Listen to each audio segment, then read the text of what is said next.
Good evening, everyone. Welcome to Yellow is the Code program on UNC USA.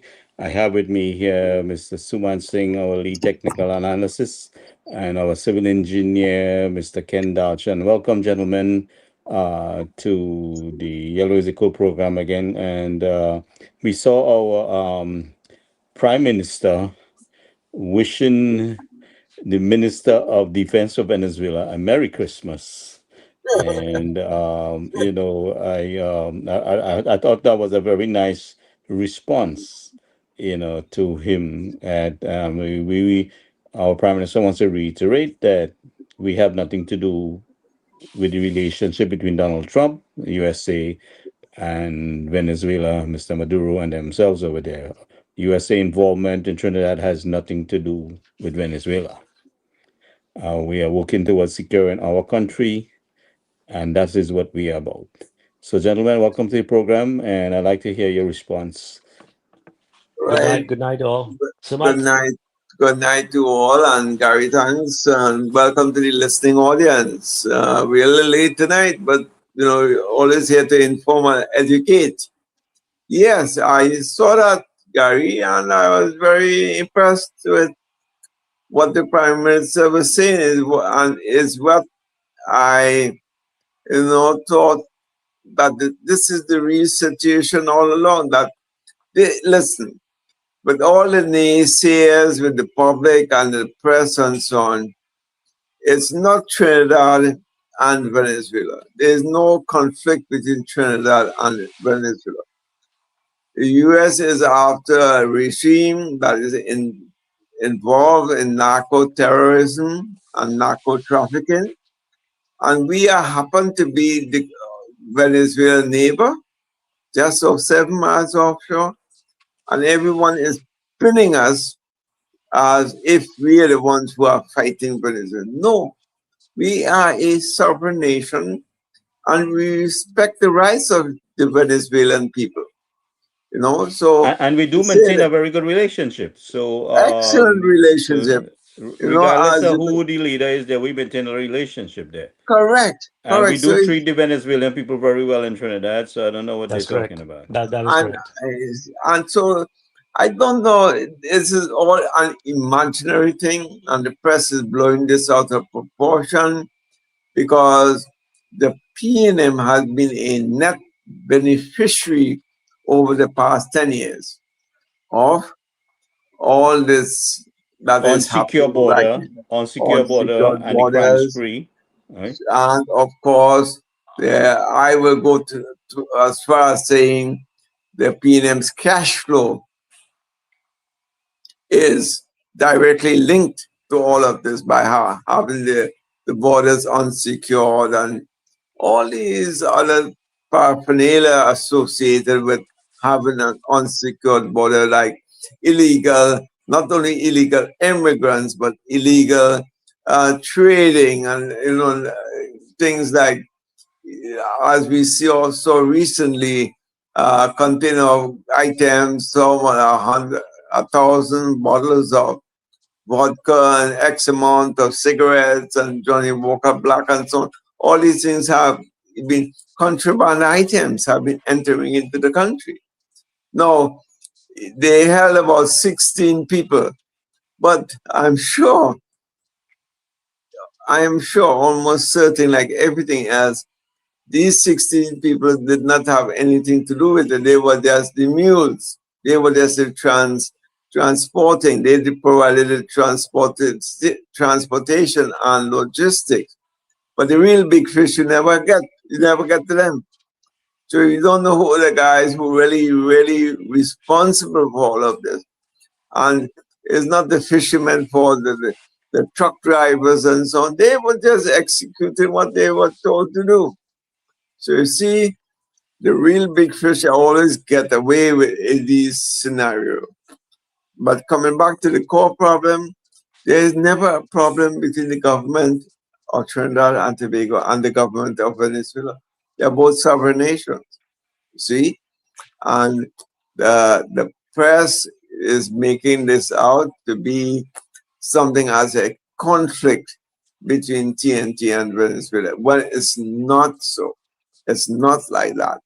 If there's a conflict, any sort of conflict is between the US and Venezuela, and the Prime Minister has clearly stated that, you know what, whatever your question is, talk to the US government, talk to those in the US in Washington, and talk to those in Caracas. We have nothing to do with it. We have nothing to do with it.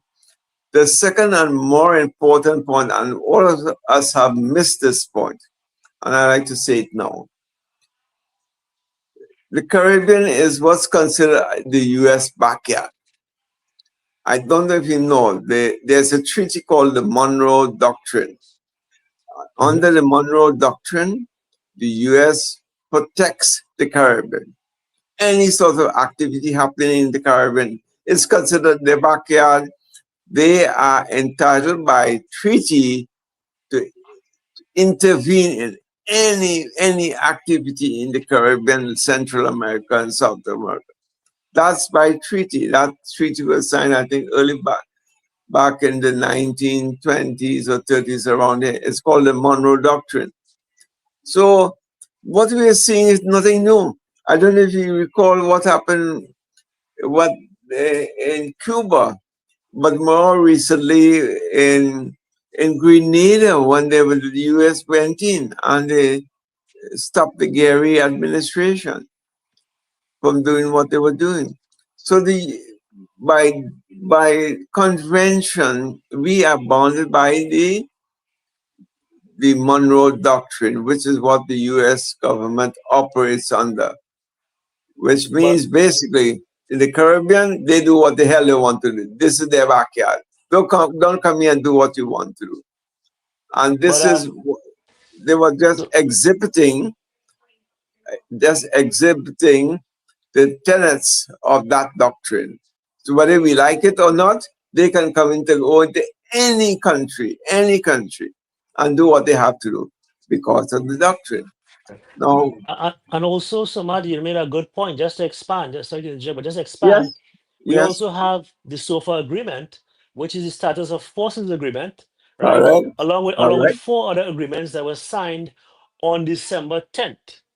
And here But it that is, you is, have a former yes, former Prime Minister, Dr. Keith Christopher Rowley, is questioning why is it we have military aircraft landing at our airports? Did we assess yes. these airports for these aircrafts?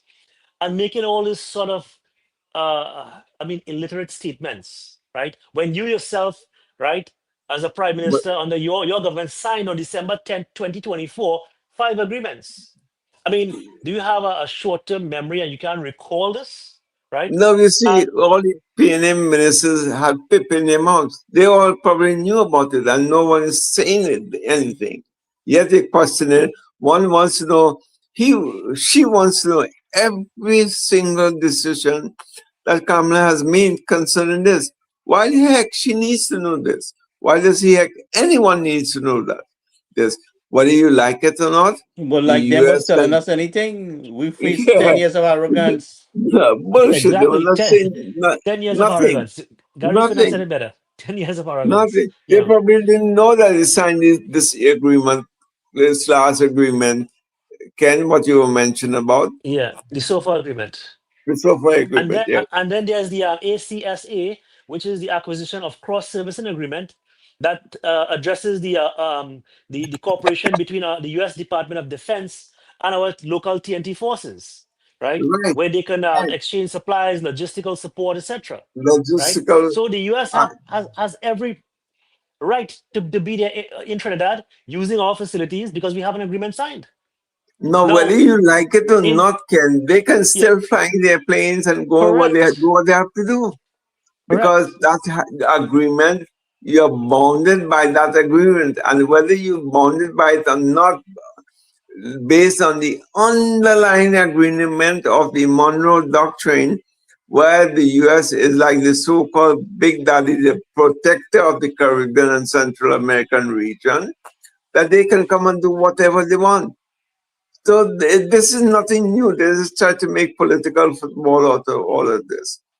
And However, it's sad because we have some, I don't want to use the word the Venezuelan people, but just a few people who are classified as narco terrorists and are wanted by the United States, who are now Mhm. threatening us. We are a sovereign nation, as you mentioned, and they're Yes. threatening us and saying, "Hey, Trinidad was once a part of Venezuela," and they're threatening us. They're saying if they are attacked by the U.S., they're going to attack us, right? And so Yeah. forth. So then, if people are making those type of threats and they're just and we are existing in the shadow of those people, right? Wouldn't you want to welcome a force or the United States to have their equipment there to protect us in the No. event? Excellent point, Ken. And let me put forward another suggestion. If you say in the morning, come tomorrow morning, Saturday morning, you have free passport or free visas to Venezuela and free visas to the USA. Can you imagine the lines for each one? What it will be? How many people will be flocking to go to Venezuela to get a free visa, and how many will be flocking the line to go to USA? The point of all of this is we have a strong, exceedingly strong relationship with the U.S. U.S. has been our savior all along.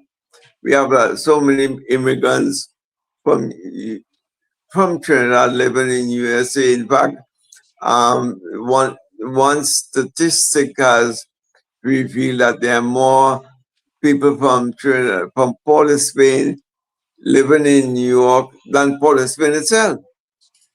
Can you imagine Yeah, that? yeah, Over I wouldn't doubt that. 110,000. It was over 110,000. So you see, the thing is that the US has been our savior both economically, politically, and from a security aspect. We feel safe knowing that anything should happen to us, that the US will be the first one to jump to our rescue.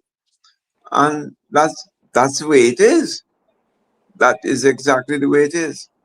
So you can see from the Grenada example, as I just mentioned, that is what Yeah. occurred, But Mhm. right? Suman, before you continue there, somebody told me Uh-huh. in the 80s, I don't know if it was 1986 or somewhere along that period, Uh-huh. Ronald Reagan was heading to Barbados and he asked George Chambers to come meet him there. Yes, And I Chambers was said he was on vacation and couldn't.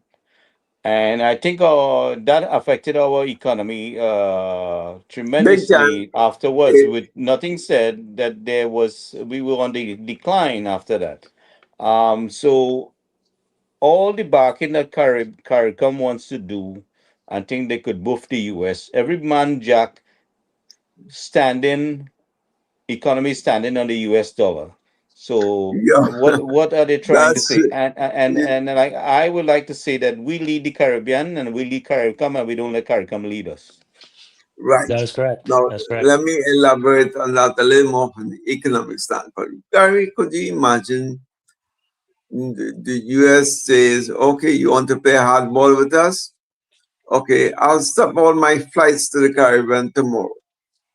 What's going to happen to tourism throughout the Caribbean? The Just one economies are going to collapse because collapse. they are all a tourist-based economy. Every single Caribbean economy other than Trinidad is going to collapse. Every single one of them. Correct. Starting from Bahamas, Bermuda, Cayman Islands, Jamaica, and the whole Windward and Leeward Island, they collapsed the very next day. Now, I don't know if you know, if you have been to St. Croix or the USVI, US Virgin Islands, and you see 5 and 6 cruise ships every morning. Yeah. Carnival Cruise Yeah. Line, Royal Yeah. Caribbean Cruise Lines, Disney's also there. Disney Cruise Lines, and Yeah. so on. They are there every single day. Not one cruise line, at least 3 and 4 cruises every single day. Their port is always packed. And if they say, okay, no more cruise ships to the Caribbean, what's going to happen to the economies of these islands? It's going to I collapse. mean, not only collapse, they'll be drug runners. They'll all be drug running. Yeah, There'll be transshipment points big yeah. time That because they is have a no other choice. point well taken. Point well taken. They You have know, to look for so some ways, means, you and have methods to to survive. understand the socio-economic aspect of these things and what decision making is all about. Now, Trump can, well, I always view the Trump as a madman, but he could very well do this. He had presidential charter behind him.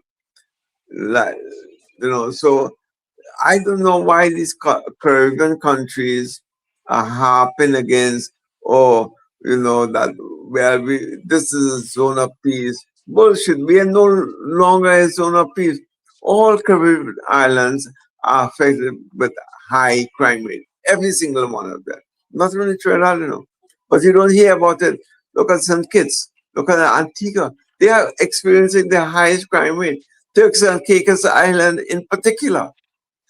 Mhm. They are experiencing high crime rates, but because of the tourism economy, these things are never highlighted. You That's know, correct. Because it's going to so scare people. You're going to scare people away. exactly the point. So imagine that no American tourists are coming to the Bahamas and Turks and Caicos and Jamaica and Barbados and so on, and you cut off all the flights. You know, what's going to happen? These people, it's like you're cutting off the hand that feed you, man. Come on.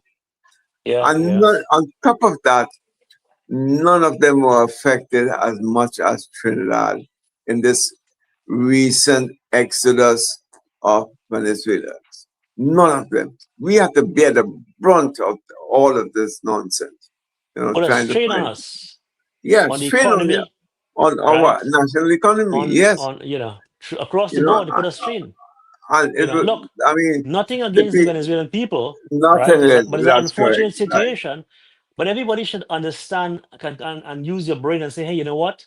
We are seeing what's happening here. The Venezuelan are living in mass exodus. They're trying to get away from this regime, right? That Mhm. that that, that is oppressing them. They're leaving to go to the United States. They're in Trinidad. I mean, we have accepted. The I would want to close, say probably about the, 100,000 Venezuelan the closest migrants, point. They will go right? to the closest point And to escape. You know. correct, right? So we would want to see that that problem is fixed in Venezuela, right? We Yeah. would want to see that Maduro is, we would want to see a post-Maduro, right? Economy in Venezuela that's thriving, where the people can return and they can have some level of decency and democracy restored there, you know. But to see people foraging in the garbage and stuff, which I've seen in some videos, and while others are living like kings and queens there, right? Yes. Yes. You know, Absolutely. so yeah, so there is uh political oppression for some, right? And we have sort of experienced that in the last 10 years. If you want to mirror it, Absolutely. the Absolutely. government Absolutely. of Trinidad and Tobago in the last decade left the borders open, right? I don't know if it's how that would, the only way I can see that benefiting them in their interests is if somehow, some way they are benefiting from all of the so-called illegal Here activities, we go. right? Correct. And as you mentioned, Sumad, the pipeline, the money flow was cut, Mm-hmm. right? Mm-hmm. So now they are all becoming very vocal once they see that that is threatened by the U.S. presence there. All of these drug boats being blown up, right? And no more activity, no more traffic. The level of traffic has decreased.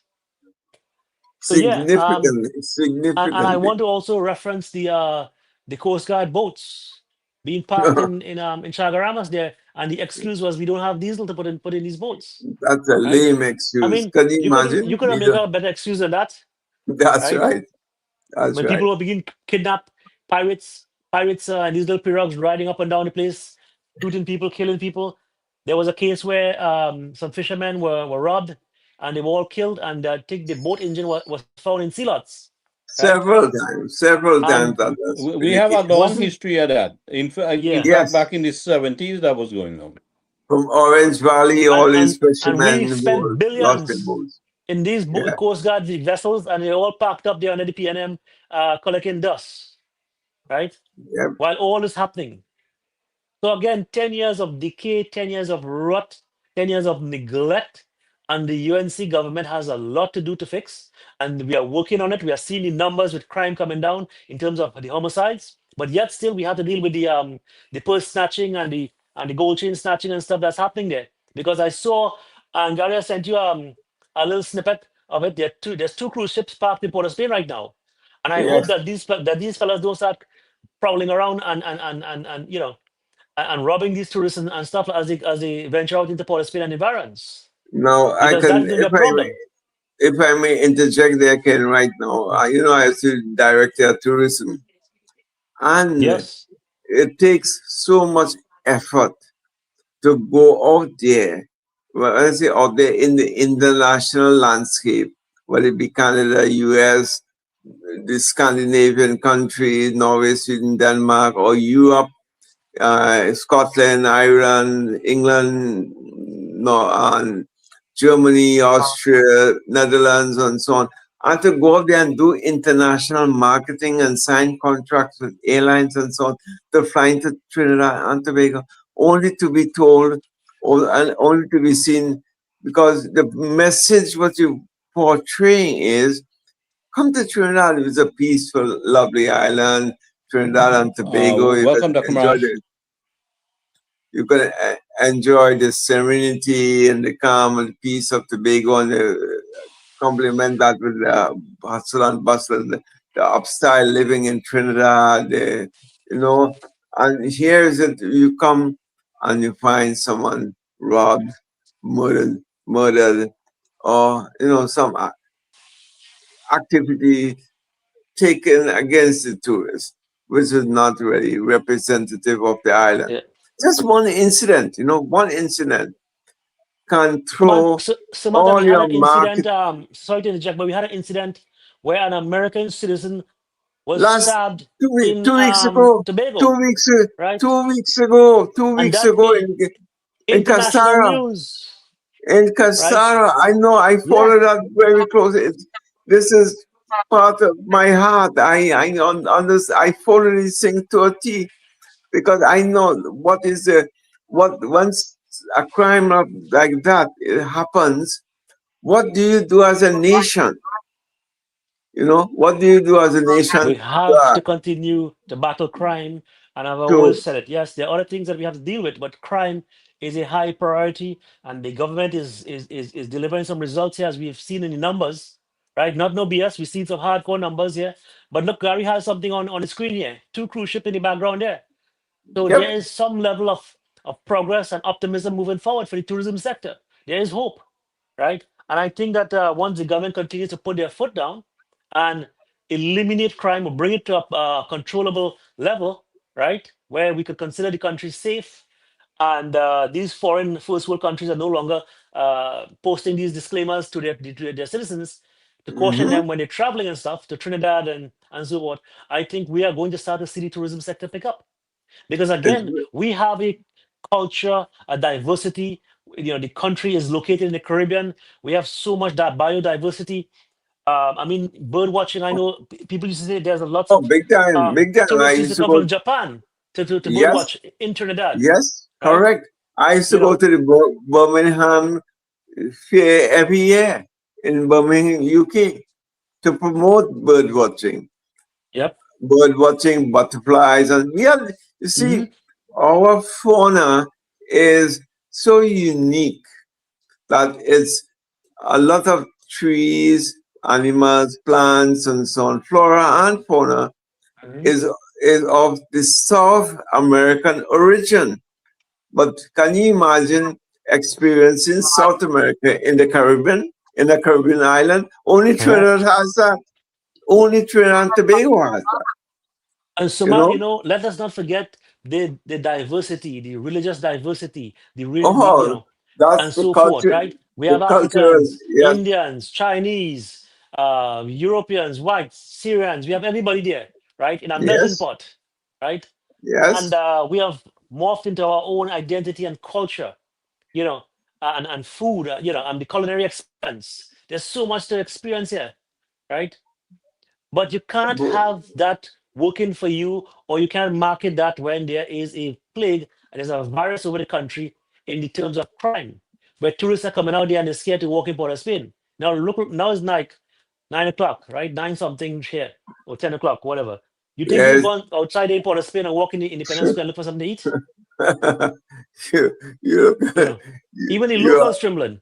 you Even the are, local people, they are trembling, you are, right? you There could very was well there was be a a shootout. statistic. You could There was a very well, shootout in Arapita Avenue where someone was killed, right? yeah, In one of the main avenue there, where people go to venture out for a restaurant to get a little bite and stuff. People are shooting yeah, out and stuff there, right? yeah.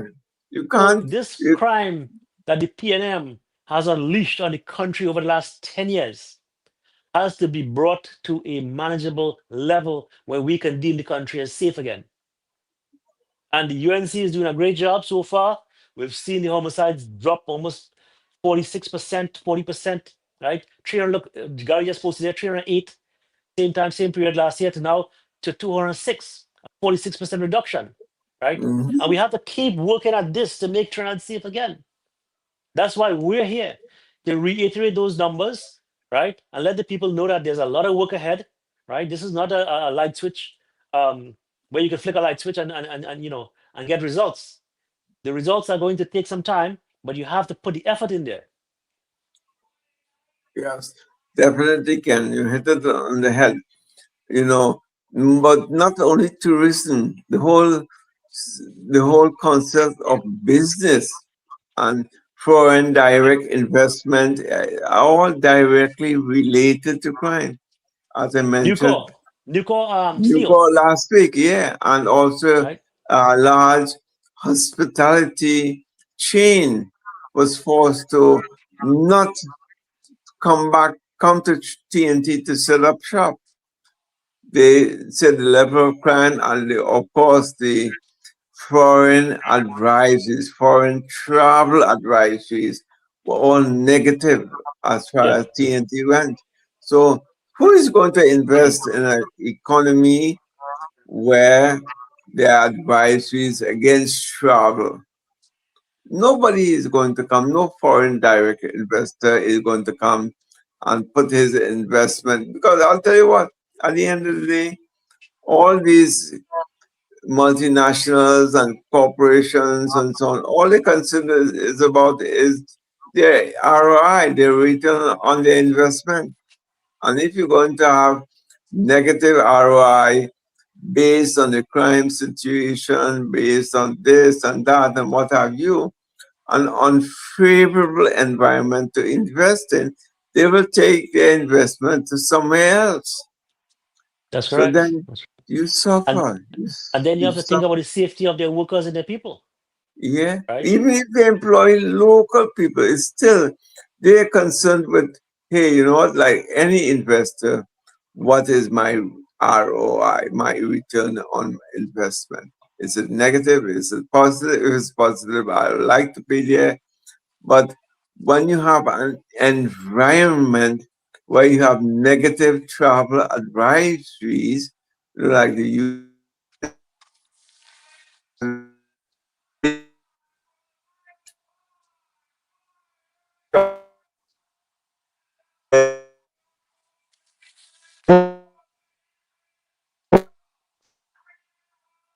So I'll check your mic. Suman frozen. Dr. Maharaj, you want to jump in here for a little bit? Yeah, it seems as though you all talk about crime and tourism, isn't it? Seems as though that is what I'm hearing. We touching on the crime, but also we want to jump on the Christmas season. We've seen a lot And of petty government crimes picked accomplishment. up. We discussing also the Yeah, Venezuela TNT issue there, and I'm not sure if you saw Mrs. Bisesa wishing the defense minister of Venezuela a Merry Christmas when he made some accusation towards her. Um, this kind of, our prime minister stated clearly that whatever is happening between the U.S. and Venezuela has nothing to do with TNT and what we're doing with the U.S. So, yeah. And she made a good statement. She said, "Hey, why don't you go and threaten Trump? Don't threaten us. He's the one. He's the aggressor. He's the one dictating, blowing up the vessel leaving Venezuela and all this sort of stuff. He took over the the oil tanker and drove it back to Houston. Right, the U.S. military, right? We have agreements in place to facilitate the U.S. So yeah, she graciously wished him a Merry Christmas. And Tobago first. Our partnership with the United States Just is want to about replay Trinidad this. and Tobago, safety and security here. Those are issues for the Trump administration and for the United States. Trinidad and Tobago is no part of that blockade. We are about Trinidad and Tobago. And we are very happy with how things are progressing with the partnership with the US and with the state of emergency. Murders are down by 240. There are 240 less murders this year than last year. Let's not forget that. Over, $200 million in drugs busted only recently. So we're very happy about this. Over $250 million in drugs intercepted in a 24-hour period, or so, a little more than less than 24-hour period, right? And murders down by 46%. Same time last year, from now to last year, right? Comparing the numbers. Gary, you could hear me? Yeah, I'm hearing you. I'm hearing you. Yeah. So yeah, that is performance we need to talk about. 46% down, right? And we have to keep whistling those numbers because people in Trinidad and Tobago tend to forget, once Christmas and Carnival comes around. This is a lot of work that we need to do because we had 10 years of neglect and decay, right, by the PNM. And these And, accomplishments is just within 6, 8 7 months. months. Yeah. Yeah. So there's a lot more work to do, but as we can see, the government is working, and the proof is in the numbers, right? 46%, 381 compared to 206, same time from 2024 to 25, same period, right? Now, we also have to, Gary, we also have to look at the number of petty crimes. The captain said that once the drug pipeline stops or cease to flow, right, we are going to see these gangsters and these guys looking for something else because they have to survive. Yeah, we And got a what lot we're of things seeing, happening within our communities. We have a lot of things that's happening because they're trying to make an alternate. yeah, but we need to alert the population and people to be on the alert. They need to work with the local law enforcement. We need to partner. We need to strengthen those relationships, right? And we also need to arm our law-abiding, responsible citizens so that they can continue, so that they can protect themselves, right? And we have the stand your ground legislation in place. Now I would like to see that the law-abiding citizens, responsible law-abiding citizens, they are armed and they're ready to protect themselves, work with and partner with the TTPS, and we make Trinidad and Tobago a safer place. What I want to also mention is that this local group there, the Hunters Search and Rescue group, they were recognized today by the Minister of National Security and the Commissioner of Police for their tremendous work that they've been doing over the years without any resources and support, all volunteer driven, right? And I think it's about time that the government recognizes their effort. Whenever someone goes missing, these guys are led by Valence Ramarat, right? They're always on the scene. They're helping, searching, going some drains and forests and stuff. And most of the time, they would find a body, or they would find someone, right? Or they find a trail or a lead that will help the police, right, to recover whoever went missing. So yeah, so they were also recognized today, and I'm happy to see that the government finally recognizes their effort. So kudos to them. Ahmad, you back? Yes, I'm back with You my saw, internet. you saw the where the Minister of National Security and the COP Yes, honored right. the Hunter Search and Rescue Team. Yes, and they are doing a tremendous job. They are, in fact, like the number one crime solving team in the island. And with little or no recognition. And so this is a very, encouraging report and recommendation and a testament to the group per se that, recognizing the outstanding work they are doing for the community. Their results, they have very good results, much, much more than the TTPS and anybody else. So I think the recommendation is noteworthy and it's very well deserved. These guys, they go in the bush, Yep. they check in the garbage and the drains, looking for leads, looking for parts of a body or bones or Mm-hmm. something, Mm-hmm. because remember, some of these people that were missing last year, I believe it was 100+ persons went missing, And right? they are retired people. Most of them are retired people. This Yes. is all voluntary. They do this Yeah. work voluntary. Correct. So, Correct. you You know, know what? Because they want to see Trinidad safe again, just right? like And you kudos and to I them. and a And I lot of hope people. that in 2026 the government recognizes them and we could have some kind of partnership with them and the TTPS, right? You know. So yeah, that I was really happy to see that. You know, we had 100 and something persons went missing Missing, last yeah. year. We Yeah. don't know if they're dead or they're alive, or if they were captured or kidnapped and killed in Venezuela, or if their bones are scattered somewhere in the forest, right? That's why I always said that 624 homicides in 2024, It's not those a numbers could true, easily exceed yes. 700, It's not a right? true reflection. It's not a Right. true So your reflection. friend with the coal pot and the bicycle and the breadfruit, the roast, the guy who want to roast the breadfruit there, right? That's his record to deal with. So when he opens his mouth in the parliament, someone should throw that in his face, the statistic in his face, and say, under your watch, we have seen the worst of the worst. And you should be considered the worst of the worst when it comes to crime fighting or protecting our citizens in Trinidad and Tobago. Because in 2024, we had 624 homicides, right? A record never seen since we gained independence. And that is the man, the fellow with the breadfruit and the bicycle and the coal pot. That's his record to live with, right? Now, all of a sudden, they want to come and preach to the choir. Yes. And Sumad, you couldn't have said it better when the man also said, was it in the parliament or somewhere, Yeah, that he his said in Parliament, members, because of this stand your ground law, they're his discriminating against members his of his country. constituency are scared, right?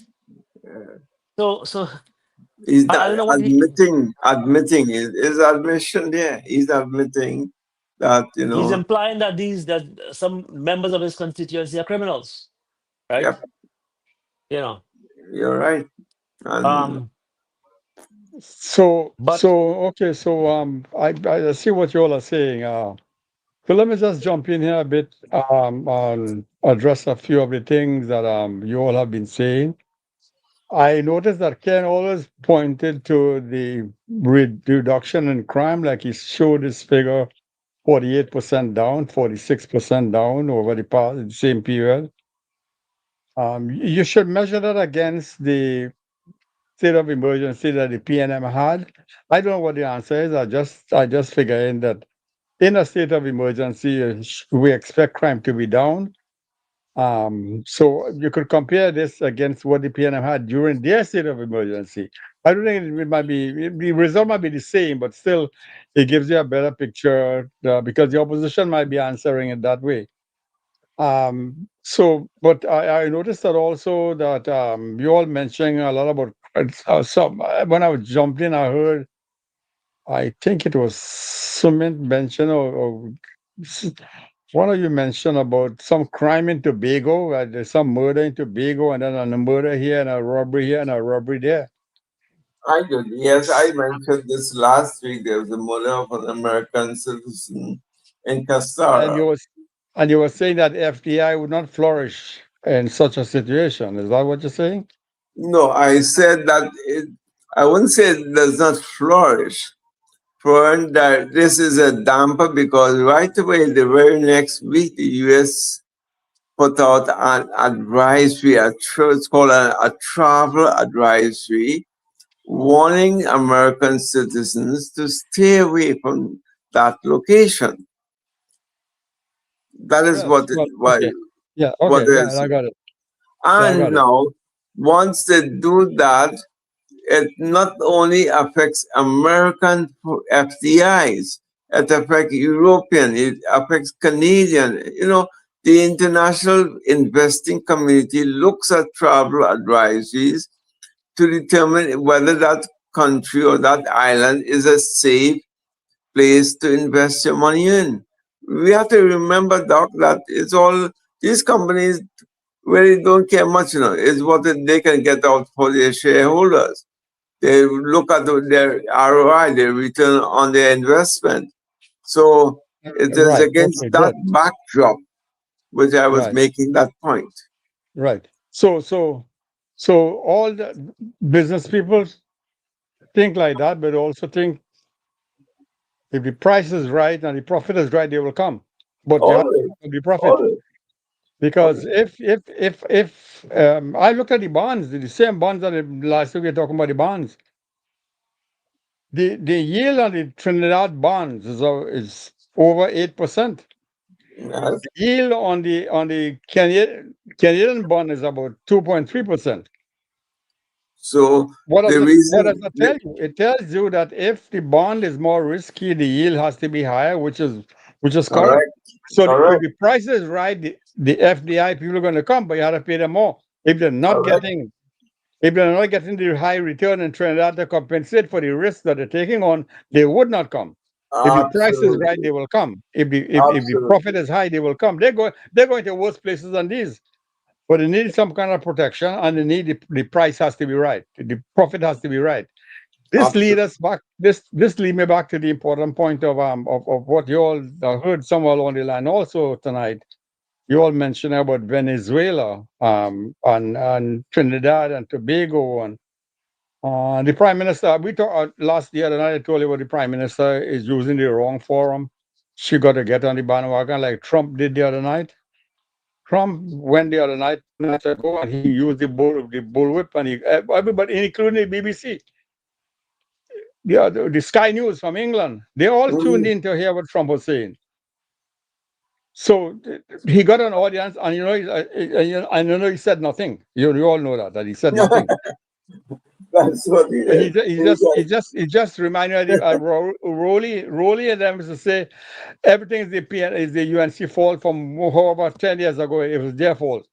This boy is saying this New York man is saying that it is the Biden and their fault. They cause everything, and the whole problem is on Biden cause it, and blah blah blah blah. So that crap talk. So here is one of the issues that you all have to deal with in the Caribbean. I don't know if any your great economists that you have, a lot of them on TV talking all kind of crap.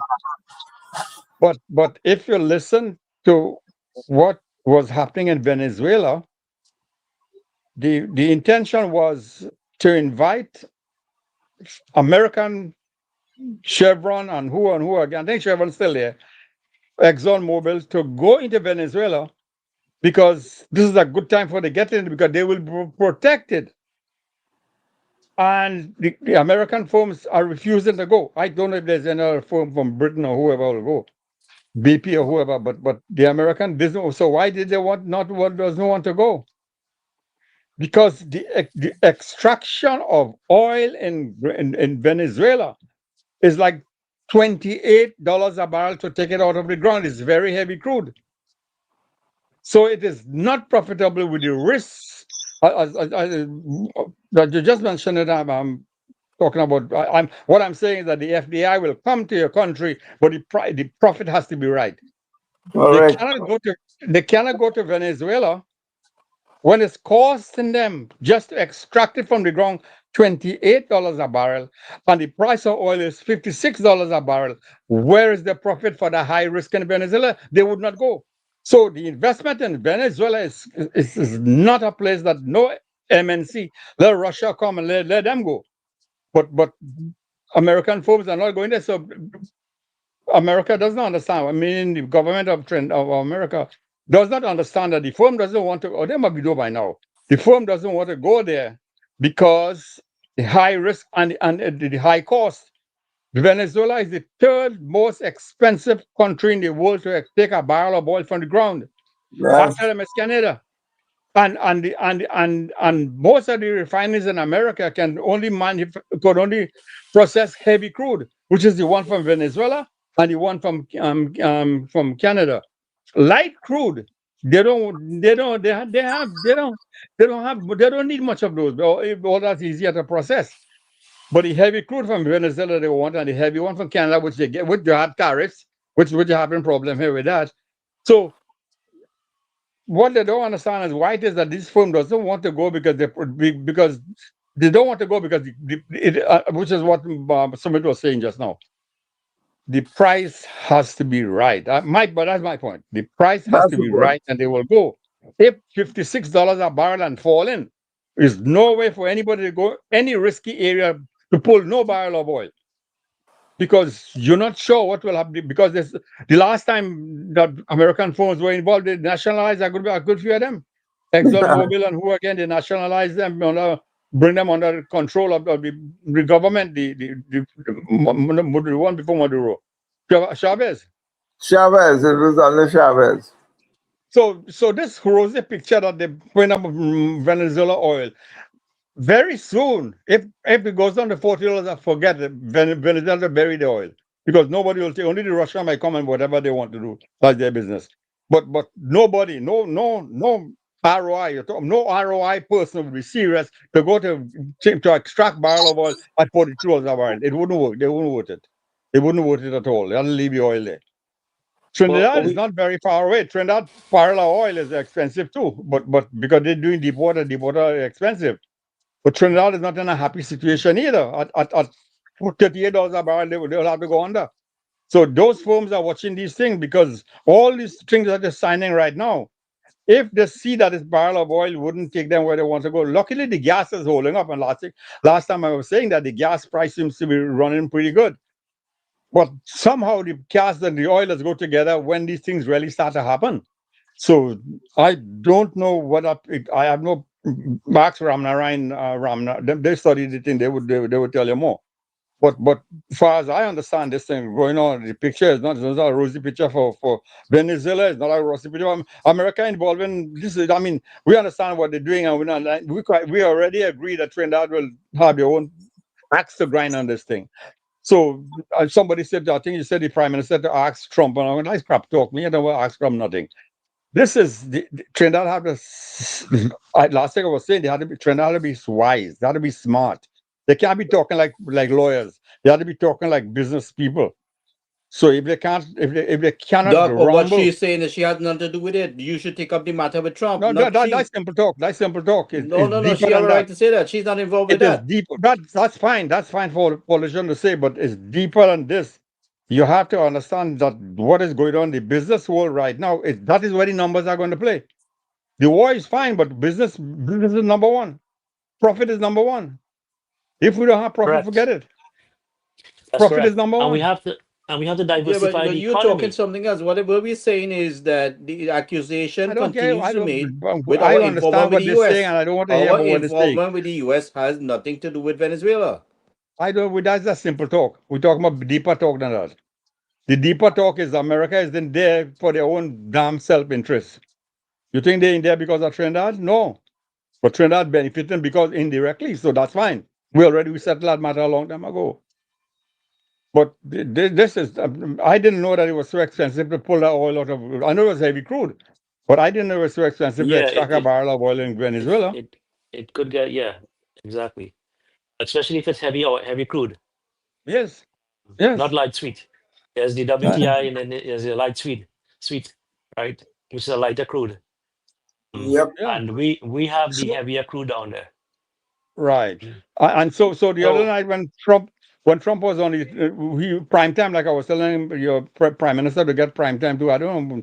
They won't take my advice anyway. They'll have their own people. No, well, Doc, I share your opinion. Prime time is when she needs to be every weekly, bi-weekly, monthly, whatever it is, be in their face 24/7. Because I'll tell you what, PNM is very good at this thing. If they cut in a standpipe, they open a standpipe with no water, a soft open. they're going to highlight that. You know, they're opening a bus shed, they're highlighting that. These things, the PNM has done this throughout the ages and they have gotten mileage out of it. And Well, UNC needs to follow suit.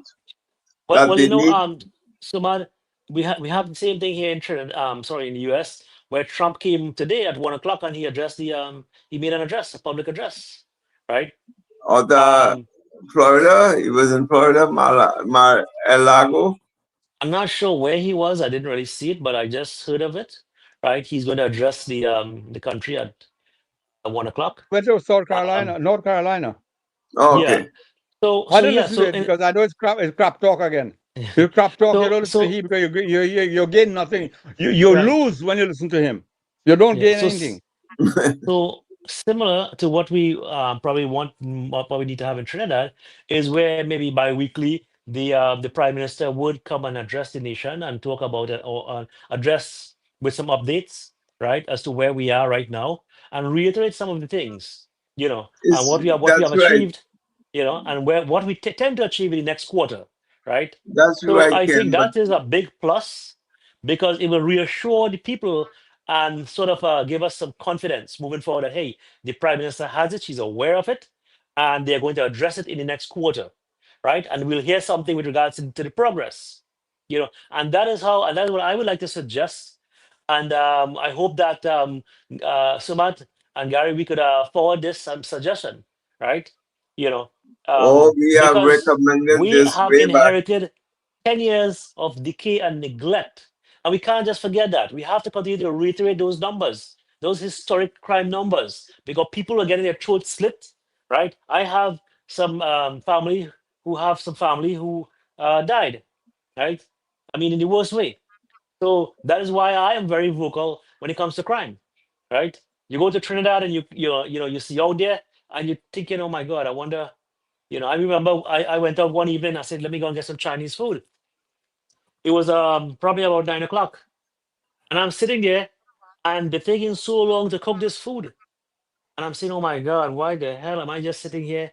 And I'm just looking at the door, thinking at any time, some guys are going to just pull up and they're going to run in this place and just rob all of us, Mm-hmm. right? I mean, Mm-hmm. that's the kind of fear people have. At certain hours, I mean, look, at 24 hours, people are getting robbed. There's an incident at Trin City Mall. I got that article from a friend, right, where at Trin City, a couple went to make their groceries and stuff, and the lady, the guy came and just snatched her purse, and he started dragging her across the parking lot. You know, so again, we need to address the crime problem, and if we want to diversify the economy, and we want to look at tourism and market that diversity and stuff and culture and whatnot, we have to clean up the country. And we have to continue to fight crime, continue to reiterate the numbers, right? The PNM government is the worst government when it comes to crime and safety of our citizens. And they have proven that with their record, their historic records. And I will continue to whistle that from now to go into the next election. Very Samat, well Oh yeah, said. Yeah, Very well I said. Yeah. see the PNM as a right. direct threat to our lives, man. We have seen they enough. are a threat to That Trinidad was and that Tobago. was reiterated by their own actions within the last couple of Right. years, and I mean they demonstrated that clearly. Go ahead, Dr. Maraj, if you're saying something. Yes, I was going to answer my second point about what you all were speaking about just now and talking about the police. I remember the other night I said, ask the police, do they have everything that they want? What is it they need? And what is it they want? And can we provide what they want? Because we want them to be successful. And we want to give them everything to be successful. So in the end, we are going to hold them more accountable than we are doing right now.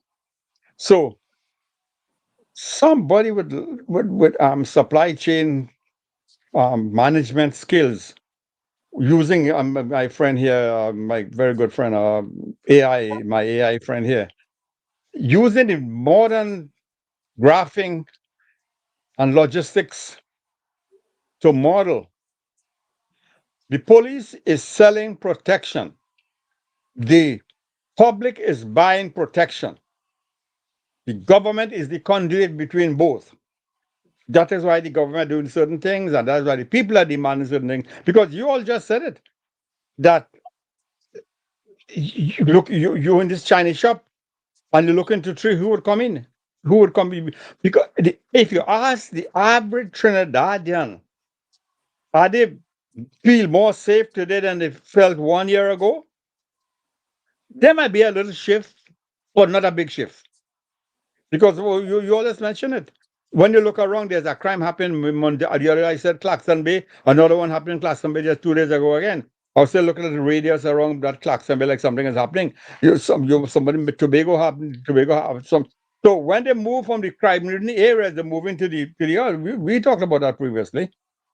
Mhm. So if the police is supplying protection, why aren't we being protected because they are supplying protection?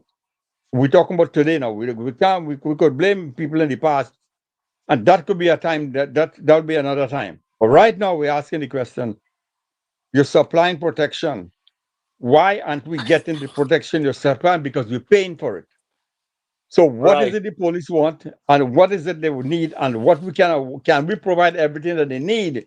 May not be able to. Maybe they ask for too Right. many things. So here's the logistics. If the government in the past 3 weeks they give them 60 vehicles, which I think is about that, and if it takes 60 vehicles and they put them 5 miles apart in Trinidad, that would be 300 miles. So 300 miles of coverage, that is 5 miles apart. That is the east-west corridor and north-south corridor. You don't have 300 miles. Having police 5 miles apart, two of them in a vehicle.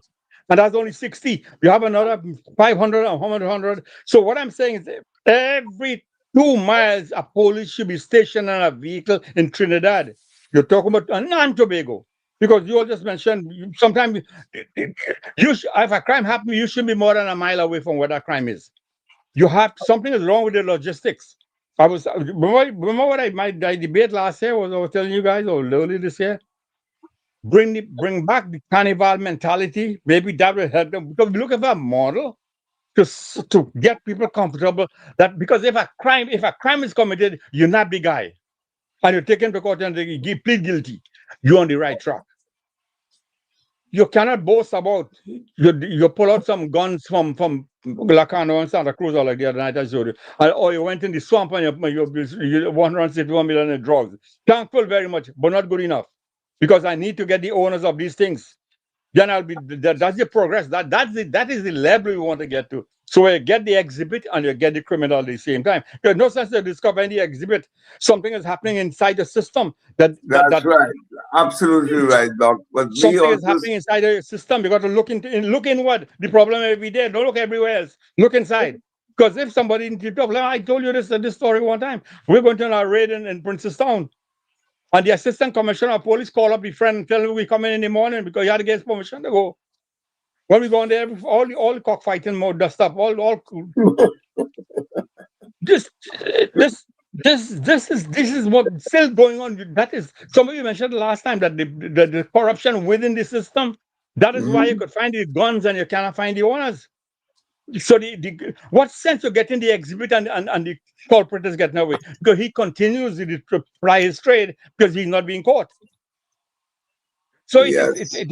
the police are you see the commissioner is talking about what is he thinking too. You have to talk and think or think like you got to think and then talk because you talk a lot of words flying out fine, but it's not good enough. We have to Yes. get a little more from them. We have to even though the best may not be good, their best may not be good enough. Their best will have to be the people's best to be good enough. That's agreed. Agreed. And Doc, we mentioned about that. We mentioned about just knowing these guys doesn't make sense. You have to have the backup data, the source data, and drilling down into that data to really find where are the sources, the origination of these crimes, where are the people who are associated with it, and by extension, the ancillary people who are, you know, employed in all of these things. So you see, the data tells it all. And if we, both Ken and I discussed this on the program this past week, that just saying that crime is down and this and that, it says it gives a message, yes, but it does not give the thorough picture. And what you're saying, then we should have the thorough picture. And I completely agree with you. He needs to go beyond just the statistics and say, well, you know what? Most of the crimes occur in this region, and the people who are doing this is between the age of 45 and 50, and like that. Give the data on it and see they are repeat offenders and all these sort of things. It just cannot be crime. Crime fighting So, man, is let me say something here, right? Let me interject. And you're making a good point, but there are some people will be afraid of that statistics, right? When you scrub that data, they're going to crumble, right? you know The why only you man, know why and the only man we give credit, and I'll come to the point. The only man that you and I give credit to, the last 2 nights ago, was Dr. Keith Christopher Rowley when he went on a public political correct. platform and he Yes, said, young 95 Afro Trinbagonians put down the guns. He didn't say 95%. Chinese or Eskimos or Indians or Syrians. He said young Afro Trinbagonians put down the guns. And that, I think, was the only best thing he ever said. That was it, right? Yes. Other than that, Yeah. yeah, he realized he was a monumental failure and his legacy was going to go down the toilet tubes because he's leaving a country in a state of chaos and with historic crime. And he had no choice. So why don't the fellow with the breadfruit come and caution him and say, hey, Dr. Rowley, you shouldn't have said that, right? Where you getting that data from? How you supporting that, right? But the man had the balls to say it, right? So yeah, so we need data. But again, a lot of people are going to be scared of that data. They wouldn't want that And data. and it may, more importantly, Ken and Dr. Moraj, it may reflect a racial bias. And the impact of race in elections in Trinidad. We all know what that is about. So when it shows only one ethnic or mostly one ethnic class is the perpetrator of crimes, in the same way, when it comes to education and CXC results and so on, one ethnic class, they don't want this to publish this statistic. They don't, you Well, know. we have to understand the root cause in order to find solutions. We just can't go pointing Yeah, fingers but without I providing mean, let's solutions. backtrack here for a little bit. Why Dr. Rowley saying was directly addressing Afro Trini young men alone? So was what he trying to tell us that is mostly Afro Trini young men have the guns? And I must ask him why, Correct. because he's prime minister, or Correct. he was prime minister at the time. But So tell me Gary, what he's why saying it there is that the also, Afro Trinis young men have the guns, sophisticated military grade guns, and why, Dr. Rowley, you gave law abiding citizens in the country a very hard time to get an FUL. protect Why your themselves. government did that, right? Why it is that you didn't take the side of the law abiding citizen? Was Afro Trinis alone having the guns and only the other races getting robbed? So no, what Dr. Rowley trying to tell us that no other races in the country was getting robbed? I Well, didn't see that. So Well, other people getting robbed that also. People are information getting, is out there. I mean, we may have yeah, mostly a particular race of people getting robbed, kidnapped, or whatever it is, but it wasn't only Indian people it was across the board, yeah, across the right? board When up it to comes this to the day in robbery, the but maxi what you were saying, taxi. Gary, yeah, but is the guns, the ownership of those guns, illegal, high grade, military But grade is the PNM guns. who empower not them? true. Correct, correct, correct. Because we had a situation where a Who fella came from empower them? Canada, Who empower them? The and PNM that happened empower under the them. PNM, of So, course, the PNM. That's the PNM to blame, 100%. And here's the thing. Gary, Gary, Um, if I you may know, interject, yeah. we, we have to, He was speaking, Ken, sorry, is yeah, basically, and he was looking at the statistic in the jails. That is where what he was looking at. But but 95%. again, the statistics in the jails is what the PNM created because the Correct. That's the point. It's their PNM failure. fattened themselves and created no opportunity for these young people And when we got a prime minister who had, how does it, presented opportunities, constructed the national the necessary environment for them to have an opportunity, that got the PNL upset, and they came and destroyed it when they took office. That's the point. Right? So you love your people so, or you're so damn ignorant that you came and destroyed all the resources was put in place to help the most vulnerable in the country. So what are you telling us, Dr. Rowley? What were you telling us? Gary, they fail the most vulnerable people in the country at the bottom of the socioeconomic strata there, right? They So fail then them he was saying miserably. Afro-Chinese were at the bottom of the food chain, That is what he's right? implying. Okay, and who put them there? Not the PNM? They are the leaders and the MPs in those areas, right, with that demographic. And now let me just back up here a little bit, right, because I like to support what I say. There was a guy that by the name of Christmas Less, he's a YouTuber, right? And he came to Trinidad and he was making these videos and going into these hoods and these bad parts, if so called, right? And he exposed the whole thing that was happening there. And apparently the government was offended by his videos, and they actually had the guy arrested for some kind of old draconian law, sedition, or something like that, right? But he showed through his videos, through his lens, was able to capture what these guys were doing there with these high-powered rifles and some of their statements. One of the guy, I paid close attention, right? And the guy said, "Look, we have no opportunity here. We need jobs. We would like to be like everybody else." Right? So that's what he was doing there. He was punctuating the failure of the MPs in that area, Fitzgerald Hines and the Ken, fellow the coal pot, right? when we won government in 2010 and we were holding local elections campaign, we went up to Laventille and I sat down on the concrete curb there and talking with this guy. I say, all these skyscrapers that Mr. Manning built here, will they get any offer for any work?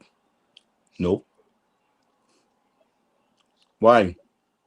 Because they are marginalized Yeah. and they are Why didn't you then offer them a laborer job?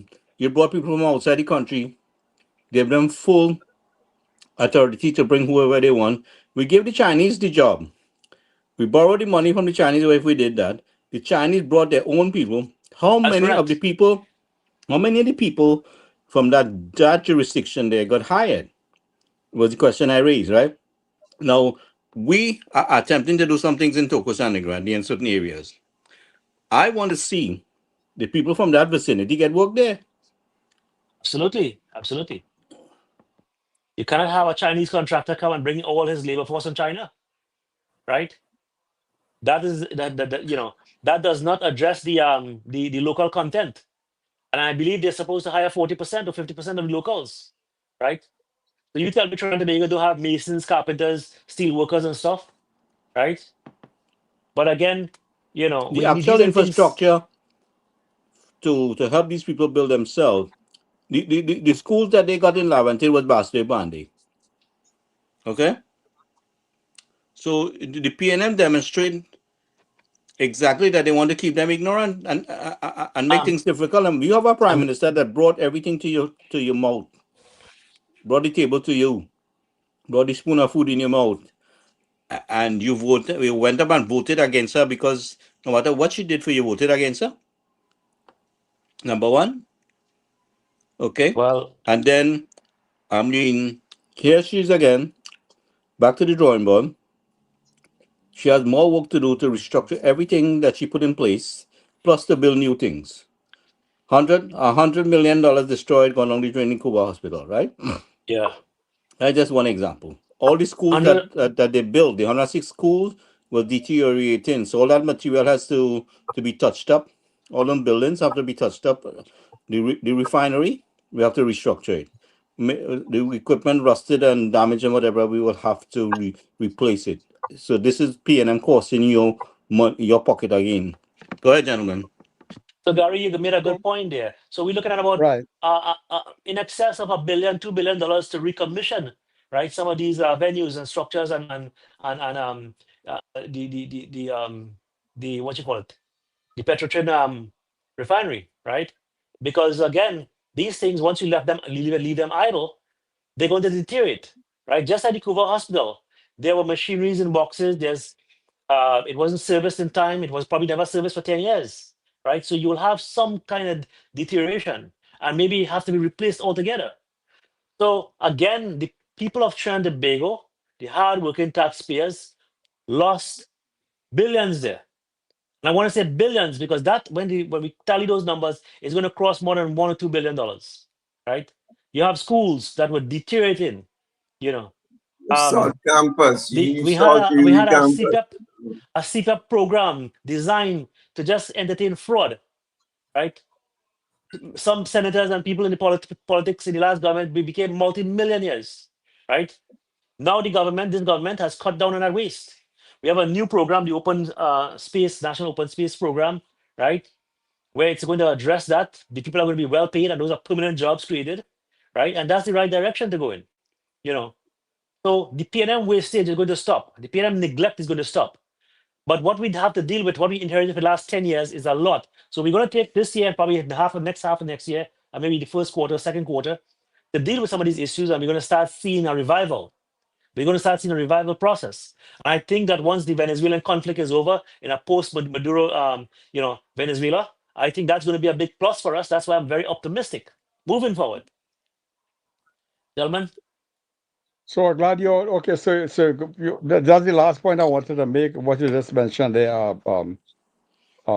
Ken. Before I do so, I want to say something on you all talking about the PNM people a while ago. I really don't.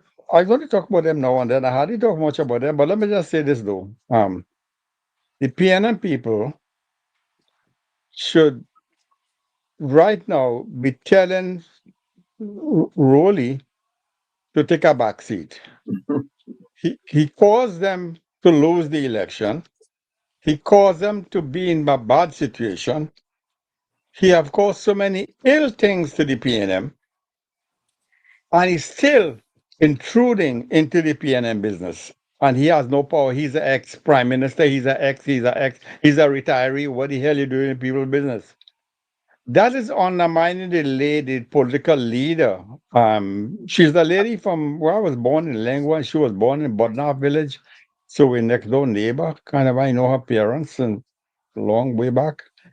So the lady is given a rough deal and a rough time because you might have more peace with her from a current government point of view than having that Rowley fellow coming all the time and poking himself in business. So the PNM people should tell him to get off and don't ever come in their business. This is big people business. This is not foul business. This is decent people business and big. You had your time. You messed it up. Go away now. Go and play golf or whatever you want. Go to hell. So I think the Trinidad people and the PNM should be telling this gentleman to please stay out of people's business. You're causing enough problem. Stay out of the PNM business. You already and then I think I told you about the lady in Arima who lost her life in the fire, the minister lady. Mhm. Yeah. That's unfortunate because my picture on that is different. That I think that this lady lost her life because people cage up themselves with all these concrete barriers inside their house, so they suffocate themselves by trying to protect themselves, and they harming themselves by trying to protect themselves from bandits. The That's problem correct. in Trinidad was the bandit who caused that, and who allowed the PNM to run. You all mentioned some people who the PNM to soft with bandits. So that is where that issue is, and we will deal with that in that area. But suffice it to say that the PNM people should be calling on Rowley to mind his own damn business and leave we business here because we have an election to win. But he run away from the fight. And the Right. other thing before you go, And now we want to come back in. yeah, he run And away coming from the back fight. sneaking and making it hard for the lady to make any good food. Because He's such a bad man, and he run away from the lady. Yeah. And then he was prime minister when Lisa Morris Julian was killed, Right. and Right. now trying to hold the USA accountable for releasing the report. So why didn't you release it? Correct. That's my point about it. Why didn't Why you didn't you and your Chinese boy puppet there didn't release it? the Gary Sobal? Yeah. All right. Um, So, that's a good question. Unless there so was some no, no, foul play don't. Are there. you playing smart with foolishness, man? Come on, give me Yeah, a break. Are Yep. we stupid? Maybe you can fool the people in the PNM, that's right? But right. these people need to wake up.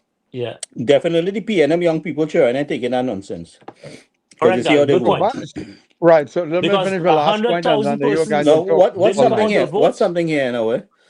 Now, listen what our prime minister and our government doing. Hold on a second. Vice Principal, School Supervisor 3, IT teacher, form teacher, other teachers of the Tunapuna Secondary School, parents and students. Parents and students, good morning again. On behalf of the government of the Republic of Trinidad and Tobago and the Prime Minister of the Republic of Trinidad and Tobago, I want to congratulate all of you because you have as Form 1 students with you a device that will structure your future, build from where you presently sit, and ensure that you are properly educated for the next journey of your life.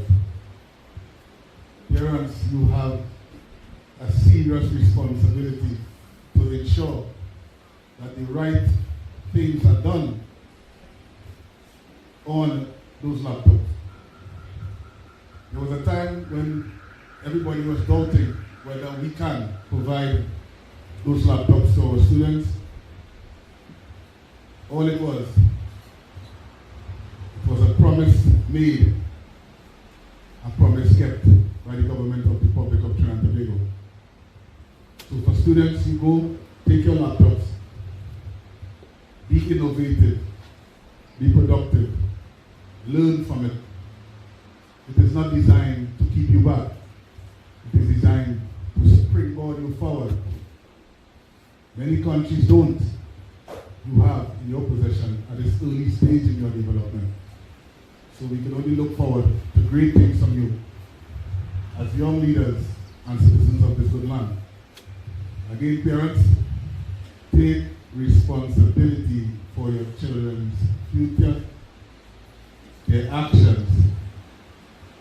Because when they go wrong, your name comes up, your community comes up, your family comes up. So you need to take possession of your children's future. Again, on behalf of the government of the Republic of Trinidad and Tobago and the Prime Minister is coming up with that predecessor, SC, those gifts are from her with love and the purpose of you furthering your education so you become better citizens. Thank you.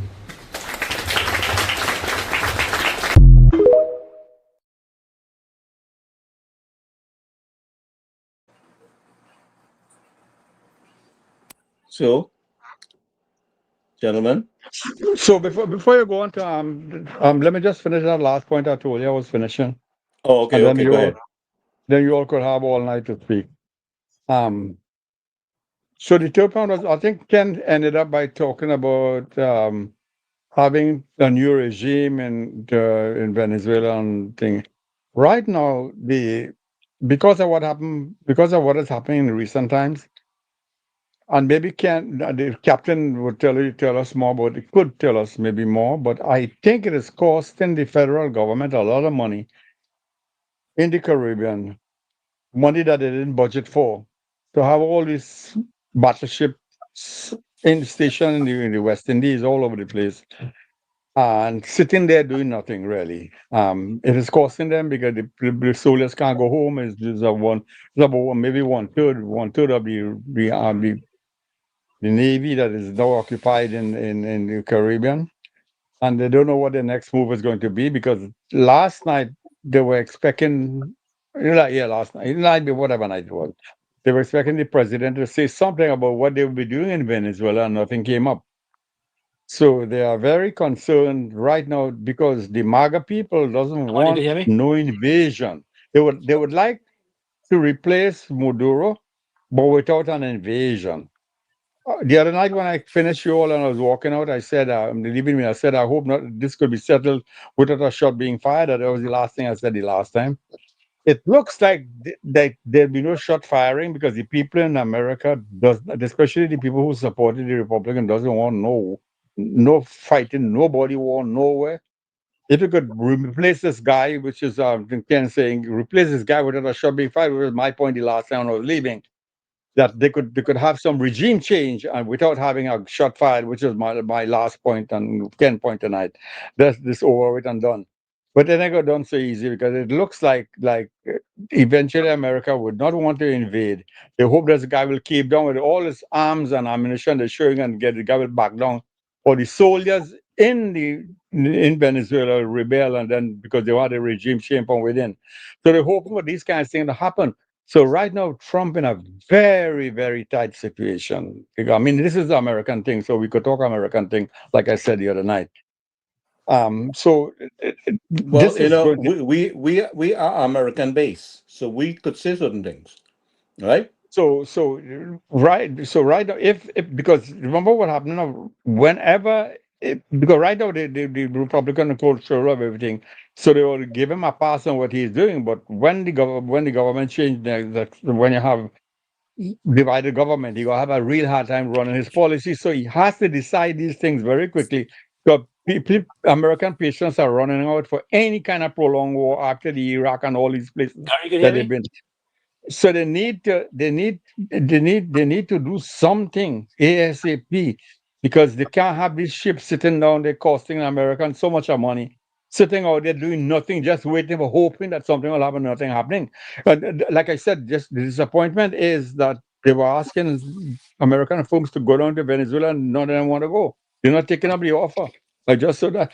So it looks like this is not ending well for the American government, and it to phase out and just fizzle out and leaving Maduro still there, and then pulling back the ships and they coming back. They will prefer to fire shoot few shots before they come back, if they're going to come back at all. If the Well, guy doesn't move, they'll try something from within because they have people in the ground there. They have people in the ground in Venezuela and Caracas in these places. They have their own people in there, but not enough to even the ones that are going back. The ones that are sending back from here, I don't even using them in when they go back over there. But what I'm saying is that those are inside kind of things. Those are classified, and maybe Ken could, whenever the captain come, he might say more about if he has information, he could say more about that. I don't think we're entitled to discuss classified things, but we could give some But no, opinions. no. I mean, he might. I mean, theoretically, because I'm in theory. I'm not really in practice. I'm in theory. This is Right. because we're looking at theory. That is why I don't get into the names and name calling and these kind of things. Yeah, yeah. Because the reality is, it is you cannot have all move one third of your battleships them over there, the biggest one in the world, sitting there idle by doing nothing. How long it No, will hold out for? I wouldn't say they're idle. They're on patrol, and Something will because have to happen because they cannot be there for that length of time, and because it costs them a lot of money to do that whenever they call up these people and sell them all over the world. So something has to be done quickly, and I think Trump is either running out of patience or he don't know what to do. He's confused no, I wouldn't say that. I wouldn't say that. I think because they. yeah, you could have your turn to talk after, and because he could say, so the point is, and again, I understand Trinidad situation clearly, I understand, but what is this new things that are developing? It seems as though the guy ain't go back, Maduro won't back down so easily. They ain't gonna frighten him. They had to fire a few shots. To Ken point and to my point in the last night, like a few shots will be fired before something had to happen. But if they fire a few shots, they better win, and they can't walk away like that. And that's the point I fried about is after if they really decide to invade, what is the end game? And that is where we really have a problem. So I'll leave you guys at that tonight, and you could keep on talking. I will keep listening. No, you Go ahead. jump in anytime you want, man. But what I'm saying to you, in my opinion, I don't think that the assets that we have in the Caribbean is not doing nothing. I think they are creating a sense of security and But and the and, and region, prove the region, not and only for in the and they are Caribbean. providing. I mean, I'm sure they're gathering intelligence, but they are in positioning to also to create pressure. I think they are positioning to respond. They might be doing some test run, how long it takes for them to do this and do that. If you know the plane flying around, and they're not flying around by guess. Those jets are not flying around. They are calculating their response capabilities. So these people, the United States, is one thing that they have war is down to our science. It may look it may look like we failed in the Middle East, but we did conduct a very, how to say, effective strategy on when it comes to war. What we did after in the Middle East there, it has nothing to do with the diplomatic part of it, has nothing to do with the military part of it. The military did an excellent job. They're very capable. They're highly resourced. So these things I'm confident in that part of it. Now, the transition in Venezuela, we separate TNT. The United States is entitled to use, was given permission to utilize our base, our airports, our airspace, and that's the role we play in. They also simultaneously assisted us with our security issues. So, I mean, there is two different issues. The Prime Minister spelled it out, right? One has nothing to do with the other, and she just clarified that. And and we must stay into that position where we, what she said is what it is, and there's nothing more than that. We have no business in dictating anything. What happens in Venezuela? Venezuela fight is with the U.S., not with us. Correct. All right. All right. And she That made it quite clear. She made it quite clear that is a sovereign nation. We don't have any fight with the Venezuelan people. It's U.S. in their narco counterterrorism, portfolio which they're trying to impose and try to bring down this illegal narco terrorism regime and restore democracy in Venezuela. That's one thing. The second thing is the drug trade, which is directly impacts the U.S. So, and the third thing, which I would like to say, to create stability in the region. Now, a lot of governments in the Caribbean, we have to face the fact that we're not sure whether they are involved in all of this nonsense as well, or they have been paid off, or they have a hand in the transshipment, or whatever it is. And the US will say, no, well, we're going to clamp down on this, and whoever is affected, so be it. So that's why you've seen a lot of the CARICOM leaders not too pleased about what the US is doing at this point in time. Well, they will be under pressure to speak out. You understand? Because you see, none of them is dependent on the US as much as we do. Right? We have to face the fact, our oil industry, our gas I would say all of industry. them, they are more dependent than they demonstrate, Suman. They are more Well, dependent. maybe for the tourism aspect, but we dependent on them for all our ammonia plants, LNG plants, all the exports going to the gas, LNG gas. Yeah, we have a And greater. its impact on TNT is much, much greater than all the other islands. So That's we have correct. That's a good point. we have a lot to lose. And we should not allow any CARICOM country to tell us what to do, because we know for a correct. fact, with the long history. And the Prime Minister is absolutely right to say it's not a zone of peace. It may be a zone of peace for you all, not for us. What Yeah. imaginary? It's not like what's happening in our country not happening there, so they can't come and say they're better than we. Correct. You see, so Yeah. the impact on TNT is greater than the rest of the other Caribbean regions. So we have to speak with a different tone.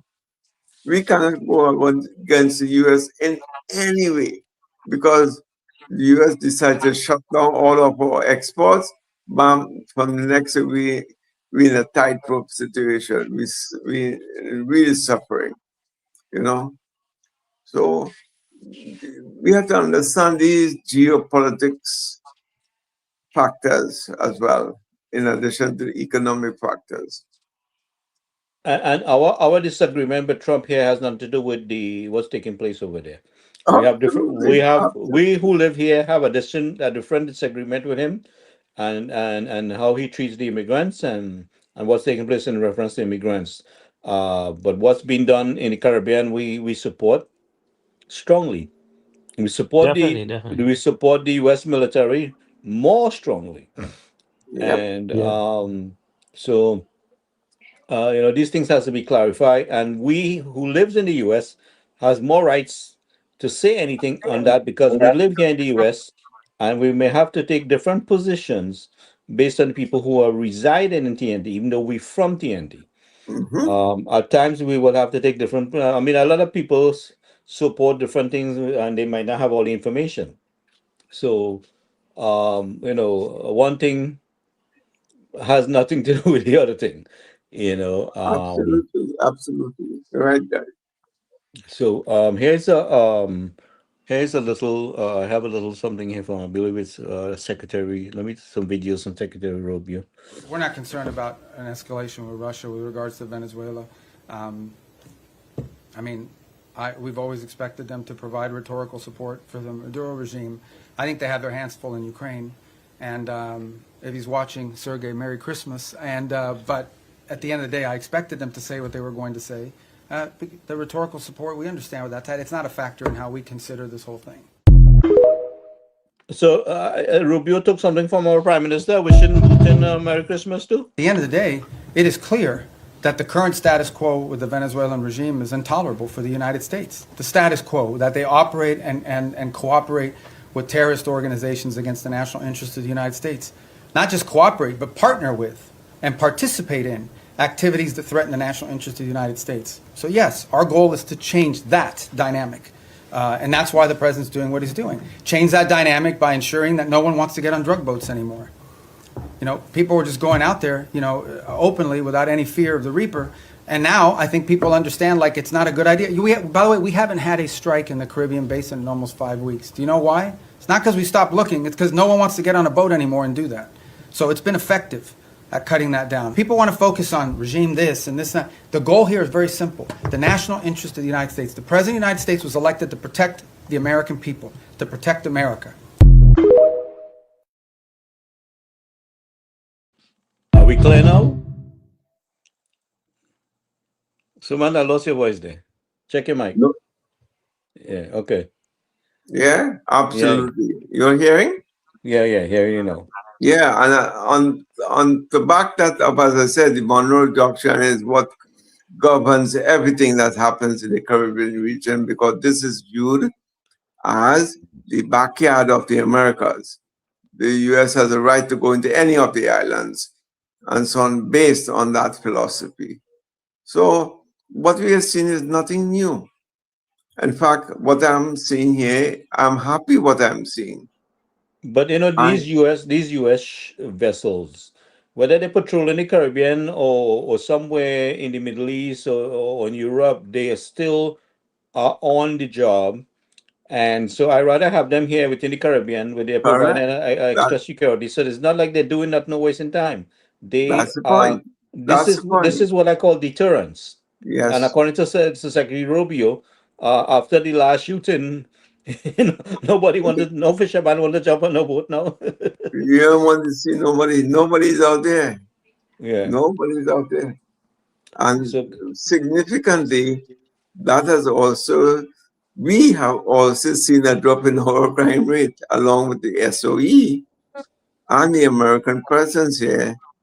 Both have definitely contributed to the drop in the crime rate. Right. So because you see that we lock it down now. Now what we need to do is to lock down internally now. So what we would need is some internal help from the US. And a transference of that data and knowledge to local law enforcement. Yeah, but we need the US to remain engaged, because let me tell you something. Currently, we can't depend on TNT's security forces. We need that deterrence. Just like we have those ships and vessels there, they're deterrent. We need the police out here deterring. All That is right, correct. That is all right. correct. That is what we need. Because And I think Dr. Marsh mentioned earlier about a police car every 2 miles, Doc. Yeah. you know, these are multi-billion-dollar industry that we're dealing with here. Powerful drug cartels. Yeah, So we it's don't not have the it's not the capacity. little black boy who don't have no No, education thing. exactly. So they you And, know they're peeping and dodging over. It's not them own. yeah, They will buy people in law enforcement. They will buy politicians, and they will get rid of anyone who gets in their way, you except the know, United States military. you Right? They see, cannot bribe a DEA Yeah, agent. up to now we don't know, we can't get nobody charged for the drugs that was found in the grapefruit cans that left Trinidad and made it in Virginia somewhere there. We can't get no I- details on that up to now. Imagine Who- that. So how are we going to fight drugs? How are we going to fight these cartels if we can't solve a little problem in that? Right? Again, we need the US there to go at these cartels head on, right? I mean, we don't have the capacity to blow up these boats. We don't have a Reaper, right? To take up aerial surveillance, So we don't have the resources, the high-tech resources and the money to do that. So we have to thank the US for their presence and their efforts to combat the drugs, right? And we just have to welcome that and see how we can facilitate that because we have agreements in place, right? We have more than 5 agreements, right? The SOFA is one of them. The ACSA is one of them, right? Where we exchange surveillance resources. The U.S. Department of Defense could collaborate with our local TNT forces, right? So there are agreements to that effect. So no one could say, what is the military doing there? What is the U.S. doing there, right? Like what Dr. Rowley said there, you know.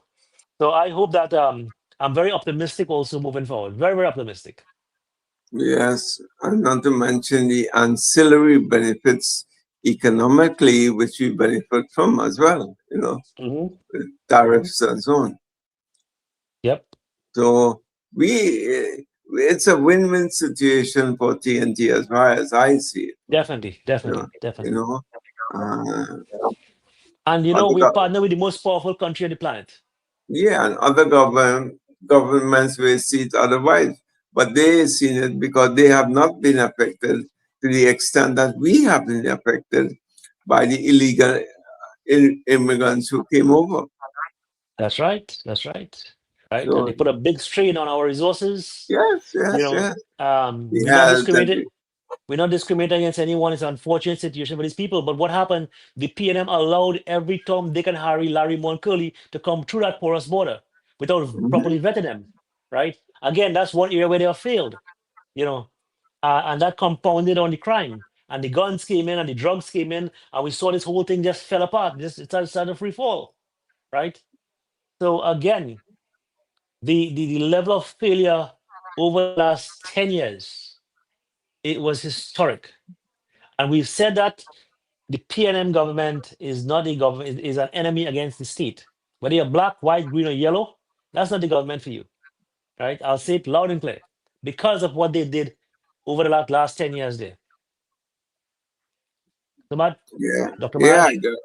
I agree with you. I totally agree with you, and we shall definitely have to give kudos to the PM for taking the stance. Not to, Exactly. and let the naysayers be what they are. The press, the PNM, they all had pip at that time. Now they have suddenly found a voice to challenge what the Honorable PM is doing for the betterment of TNT.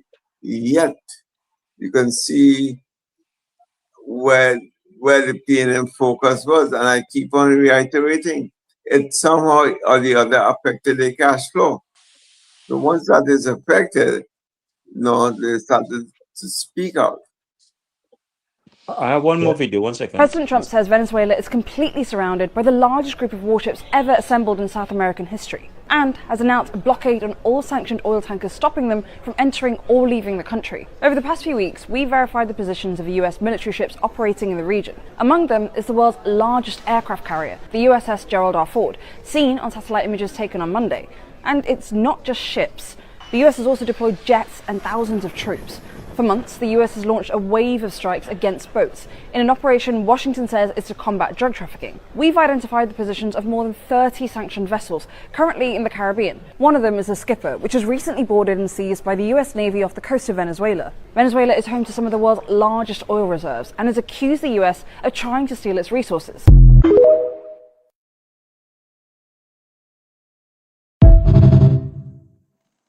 So that's why our Prime Minister had to tell Mr. Cabela Merry Christmas, and take it up with Donald Trump. That's right. It's nothing to And that's the do right thing. with That's the right TNT, thing. right? Yes, no, it's not our fight. Hey, it's the That's US right. and Venezuela. You all solve their problem. No, I have one more video here where this is where a young man was grabbing somebody's chain or something else.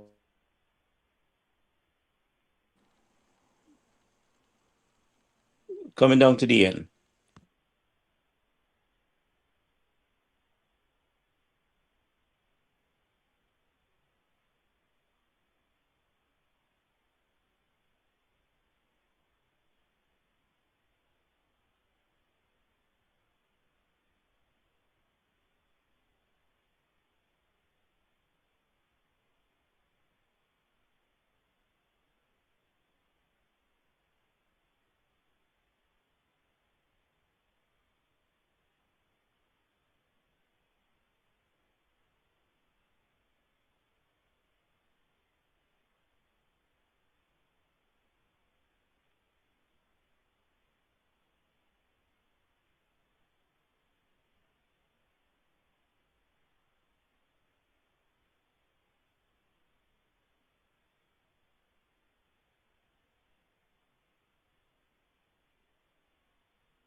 So that's supposedly that's the young man that they said that did this. So we have a lot of things happening, with the crimes, the petty crimes. Well, it's not petty because people have been traumatized. So it might not be heavy gun battles, but these things are very traumatizing to people and traumatic. And then it's a major inconvenience. It creates a lot of stress. I mean, people, some people might not be financially too well, and to be robbed of their items. These people, we need to round up these young people and put them to work for the country. That's Yes, correct. correctly. Well said. Well said. Anyway, Yep. guys, it's quite quickly approaching my bedtime, so I have Right, a so hard we'll day wrap it up. tomorrow. Good night, Dr. Maraj. Tomorrow night, if you guys want to do anything, let me know. No Um, problem. All right. Good all night, right, then. So we guys. will see what's going on in the country, and we will catch up. Yes, why not? Thanks. Good night, So, Dr. Maraj, so long. Samaj, Gary. Take care. Good Have a night, good one. everybody. Have, Good night, have a guys. good. Take care. Bye. Have a good night. Tomorrow, maybe.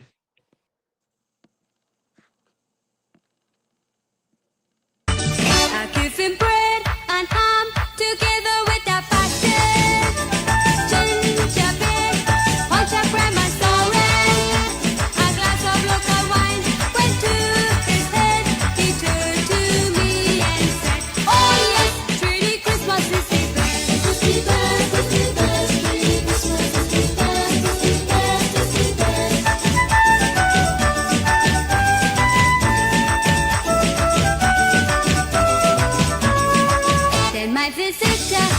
asked me to canter, and me canter just for him to bailar.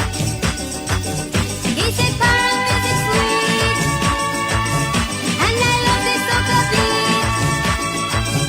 Dancing like if he going insane, then he asked for more food.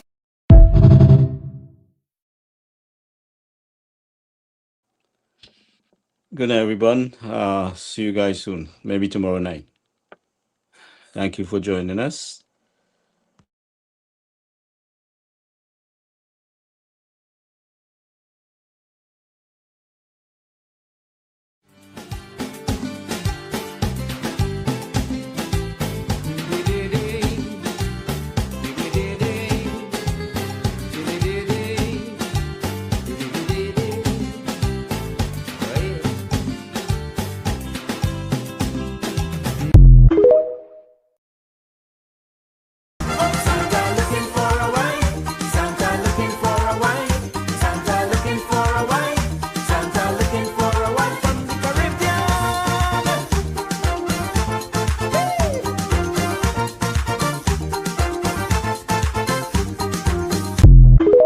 I tell you, so Westmall update. They put the poinsettias. All here is the famous poinsettias that Westmall is always put all around here. By the way, these are real poinsettias, eh? Nice! Right next to the water fountain. So they have these normal Christmas decorations that I had last time. A new Christmas tree. I don't think this was here before. Yeah. All here. Look at these beautiful. And the poinsettias, they're real. They don't really have a smell, but they're real. I've seen it. I've seen it. The giant poinsettia Christmas tree that is always in Westmall. I'm gonna do a good 360. Look at this. This is an amazing tree, and I have two of these. This is so iconic to Westmall. More poinsettias across here. Right here by the escalator. Real poinsettias, you know. Look at that. This tree has to be at least 200 feet tall. And well, I remember they had this gingerbread house here, right here. But look, they put some poinsettias. You know the Muffin Man? The Muffin Man? Gingy. A tree with a big bow. Poinsettias even in the normal plants. Well, they look. They have Westmall Christmas bush. But I think this was here before. Christmas bush. All the way around is Christmas bush. Look at this, they have poinsettias by the famous Westmall